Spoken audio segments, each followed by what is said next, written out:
I'm joined today by Gurschulle Neethling, who's a Divisional Executive Operations at Liberty Corporate Benefits. Gurschulle, welcome to the channel.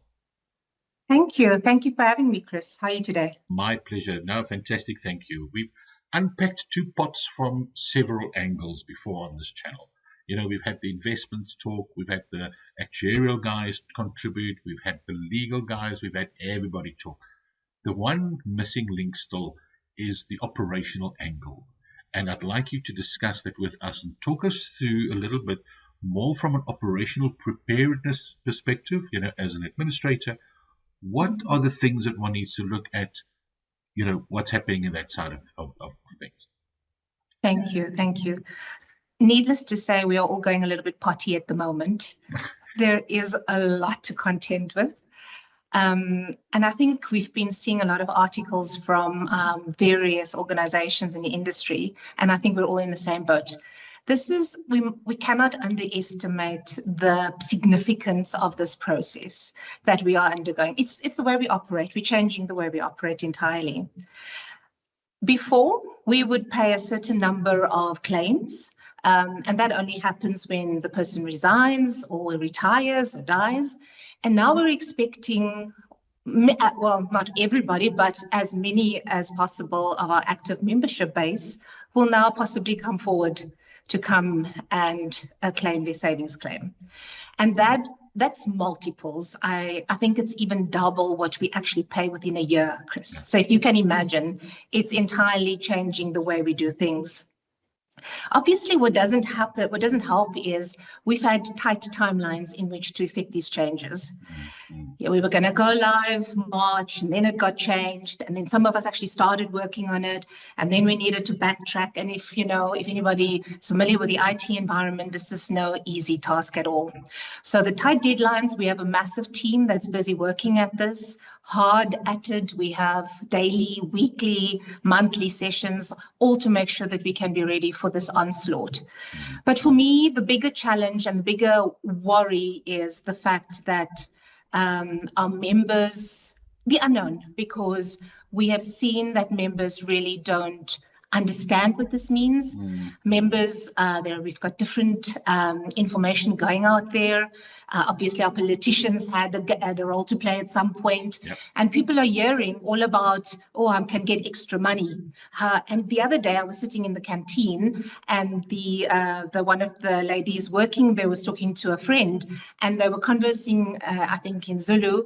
And I just heard 10,000, 30,000, and two pot. And I said, whoa, please don't come, don't come. You must be educated. Don't just say about this process. So I think there's a lot of information out there. Some of them is not as accurate. And that's why I really appreciate what you're doing and various other platforms to help our members. We obviously don't know what we don't know. And our biggest concern is when 1 September comes, we're going to have loads of people come, not just phoning. Contact centers obviously have to get jacked up, but not just phoning, but also coming to our walk-in centers to come and say, where's my money? And I think there's also a little bit of distrust in the industry as well. Let me take my money now. So there's that element. We've even hearing about people leaving their employment now, with leaving the company to actually withdraw the money before the onslaught of two-pot. Oh, wow. So we have always been, for the past about 18 months, 24 months, Liberty Corporate Benefits, we've been on this journey to actually transform the way we engage with our members. And the use of technology was always on the roadmap. I think if you speak to some of our members, a lot of our processes are still manual based. So we had it on our roadmap. We were going to transform, and then obviously this two-part legislation comes in on the side, and we're saying, okay, we've got to solve for this. So in a way, what we had to do was to actually expedite our plans that were coming down the line. Yeah. But I think the challenge that we have is that we needed to focus now on the savings claim per se and use technology in that space. But the worry is for me on the withdrawals and the retirement side, which now every withdrawal is going to require a preservation element. Right. So that process is now going to be clunky. It's going to be more complex. The forms in terms of the options, and I don't know if you've heard to speak, if you've spoken to some of the other industry players, we now need to give people all these options, that where are you going to leave the one pot? Are you going to leave it with us? And then what are you going to do with the savings pot and your vested pot? So in that regard, we anticipate that we're going to struggle in that space for a bit longer. But on the savings claim portion, we're using sexy digital technology, state of the art. We're very excited. And I think it's going to put us right up there with our competitors. But the big focus is it's away from going via FA, via an employer, but directly to the member. And if I look at the way we've been operating to date in our claims world, because it's a little bit manual, your member doesn't know at what time that form reaches the administrator because they've gone through all of these hurdles. And now with what we're doing with the savings claim is obviously trying to eliminate that. So we're definitely using technology. We're trying to make sure that we are ready for it. But I would like to caution, Chris, and I think we've had other guys say it as well. 1st of September is a weekend. It doesn't mean that we are going to be ready on the 2nd of September, on the 1st of September and 2nd of September.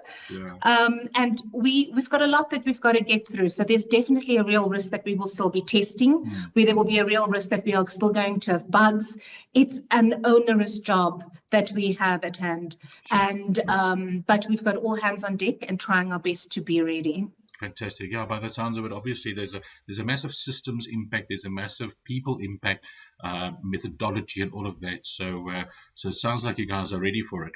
Talk to me a little bit about the employer side. What does a good employer in preparation to two pots, what do they need to do? Surely, members are going to rock up on the 2nd of September, as you say. Where's my money? And then but it's going to have these tax numbers involved. Some of them that don't have will have to get that, and that expectation, I think, is just going to cause some strife. So what are the dynamics? What can an employer do to expedite, to make this a smoother process? What advice have you got? Definitely. I think the first thing I would like to ask of the employers, don't wait until the 1st of September. Please try to educate yourselves around what is happening around the process. In our world, most of our employers have financial advisors, so please rope them in, and then also come directly to the administrator to find out as much as possible and tap into channels like this in order to understand it. That's the first thing. Let's not wait, right? The second thing is, and at Liberty Corporate Benefits, we've been on the journey of actually trying to get and source member contact details. Now, we run the bills. In some cases, employers run their own bills. In some cases, they send it to us. We've been good at the onboarding process. We've locked that down in that you cannot send us your member details without those. So valid contact details, valid IDs, and all of that. But obviously, as new members join, you need to know, and people change their cell phone numbers, people change their email addresses. Correct. People have multiples. So we've been, and you'll see more communication out there.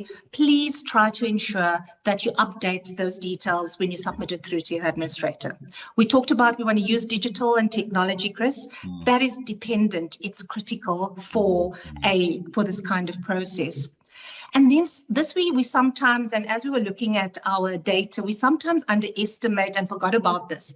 But you could be, you would like to be called Joe, but you could be Jacobus Frederikus de Wet. Yeah. We need all of that information now because we need to do a couple of validations, right? We're going to need to check AML. We need to check bank details. So all of that information is critical. So it's about, it might actually be do a little bit of an audit with your members with a run up, right? And try to explain to them why the information is critical. The third thing is, and why we're saying the education element is so important, because for me, and I didn't mention it in my earlier concern, we are totally dependent on SARS. We know that the savings withdrawal is going to be taxed at marginal tax rates. And when the member elects to take that money, they're not really sure, right? What is that tax going to be? Right. I think some of my, we are also working on it, maybe for some tools to help. But the reality is, SARS will look at what their records say about what your taxable income is, compare it to what you put on the form. They're obviously going to go for the higher. And then the little bit of the unknown that we don't know is that IT 88, right? Yeah. So if you have any, you're not in good standing, money is owed, that will all be deducted. We anticipate it will be deducted. And then we're going to have an unhappy member. And the member is going to be unhappy with us as the administrator. So it's important that the employers educate their members around, have you got your tax affairs in order? Do you know what's going on? Have you got your latest tax number? Are those details? And I think the guidance I would always give, the details must be as per what's at the Department of Home Affairs, really helps, and what's at SARS so that we can do those verifications. And then I think the last element, and I know maybe it's not an employer's job, but I think that, when you come and withdraw that savings component, it has been designed for emergencies. And yes, very important point. Yeah. That's what it was designed for. So to have that conversation and to just make sure that members understand that and guide them, or then tap into the financial advisors. We obviously operate through financial advisors. What we've been doing is we are busy getting tools like a pack almost that the FAs can use to go out to employers, and it will consist, and you'll start seeing that coming out as time goes on. And also what we're looking at is our videos that they can then give to employers, and employers can just just play it in the canteens, educating, just play it out there, that they, and posters is a bit outdated, but the reality is the more you see, I've got this motto, play, repeat. So play, repeat the messaging, and so that it can land and so people can start seeing what it means for them. So those are a couple of things that I think, employers should really try to do. And then obviously just partner with the administrator, the fund, and the FA, so that if we partner, we can do this together and we follow those processes and guidelines of using the digital technology that we're building, then you wouldn't have the big complaints and stuff coming down upon the employer as well as the administrator or the FA. 100%. I had an interesting chat with one of the big funds the other day, and we're sort of trying to determine, we know it's going to be a tsunami when come 1st, 2nd of September. A lot of people are going to be wanting to claim. Have you guys got any feel for how high this wave is? And let me tell you and share with you what they said to me when I spoke to this massive, it's one of the big funds in the country. He talks about something like 60% of their members are expected to come forward and come and claim. What are the sort of, are those a sort of a similar, does that number resonate with you in terms of your experience? What have you guys heard? What's the general feeling? I suspect we're also about the 70% mark, and what we've based it purely on. So, I mean, if we look at our current withdrawal stats, 95% people take their cash. We seldomly have preservation. Preservation comes in a little bit when they don't send their forms or when they're uncertain. That's more how it comes in. But the guys that come for it, they come and they take everything. And our 70% estimate is based on obviously we're doing a forecast of over 2,000 Rand, and we just expect that. Given the industry, given the economic climate, given the industry that we operate in terms of, the blue collar workers is a big part of our client base, we're expecting about 70% are going to come come and claim their money. Those are big numbers. And also the one underlying important thing that I feel is not getting much media light or getting featured so much in articles. We're all talking about the claims, how much, and all of this and that. But very few people are talking about the true story behind Two-Pot, what it's really, really all about. And it's a positive one. It is a positive one in terms of being able to preserve. It's got a much more long-term beneficial effect if you stretch it over time. Instead of people destroying their wealth in one go, withdrawing everything, it has that preservation element that does set them up for a better future. In this communication, I think that's an important thing that has to come out. in addition to saying to people, yes, remember, it's just for emergencies. Don't shoot yourself in the foot. Don't go and do this every year. But people are people. So that's the one thing that concerns me. Yeah, and I I also worry because of the very limited understanding of things generally. I think the hype was around, I can get this money now, and not really like when withdrawals do come, then we're going to have to re-educate because people might not have missed this, that actually the bulk of it needs to now be preserved for retirement. And I alluded to it earlier. So the withdrawal claim process is now obviously going to become more cumbersome, and we're going to have people now that need to apply their minds and what am I going to do with this? What am I going to do with it? And understand that it now has to stay there till retirement. And then the forms are a little bit complex. So we're going to spend, I think, after we get through the rush of the first quarter or the last quarter of this year, I think that's where we're going to have to start, and education is going to continue because people are going to come for this and then they're going to say, okay, but now where's the rest of my money when I want to withdraw? So that definitely, but we've had scenarios run in our business.